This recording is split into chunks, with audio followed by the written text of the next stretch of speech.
You've seen how self-healing works with Xpath and CSS selectors.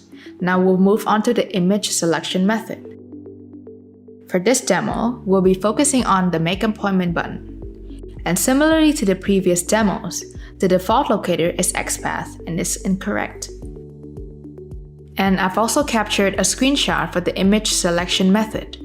By default, Katalon Studio will display the relative path to the image, but you can uncheck this box to see the path to where it is stored on your local device. This time, I'll uncheck every other option and only choose image as the only alternative selection method for the broken locator, since it's our main focus in this demo. Also, this will speed up the self-healing process and the execution as well, since it doesn't need to look for the other backup methods. Alright, I'll get this test running. The image comparison algorithm in Katalon Studio compares the predefined screenshot of the test object with the current displayed image of the corresponding web element on the active browser, pixel by pixel. That's why you see it scrolling up and down to capture the whole screen. And alright, it navigates to the next page, indicating that the Make Appointment button has been clicked on successfully. To save our time, I'll stop the test here and go to the log viewer. At step number 3, it failed to find the element with the default Xpath. Then, it immediately tried to find it again by image, as assigned by our self-healing settings. And moving on to the inside section to review, the broken object has been recovered by image. However, the locator proposed here is Xpath, not image.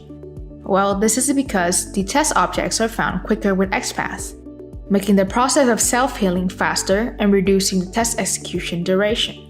To further explain, when using image self-healing, Katalon Studio has to capture and compare the screenshot with the predefined image, pixel to pixel, to find the test object like any other test automation tools, which normally takes more time.